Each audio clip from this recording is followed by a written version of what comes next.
తనకు మేడంటాడు, సద్ది కూడే చాలు పరమాన్నమంటాడు.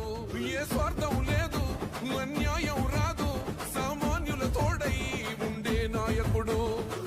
కర్షకుల కష్టం తీరాలంటుండు, రైతన్నకు న్యాయం జరగాలంటుండు.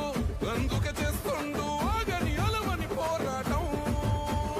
దంధరదం కొట్టురిదం, దంధరదం కొట్టురిదం, పట్టర పంతం. పవనన్నే గల్లూరై చేస్తున్నాడు యుద్ధం.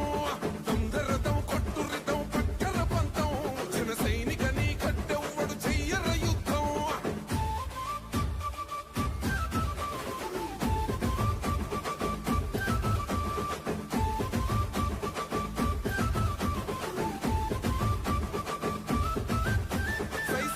సైన్యం నువ్వు చెయ్యర యుద్ధం. పవనన్నే పూరించర సమరానికి శంఖం. ప్రతి ఆంధ్రుడి కోసం మొదలైనది యుద్ధం. పవనన్న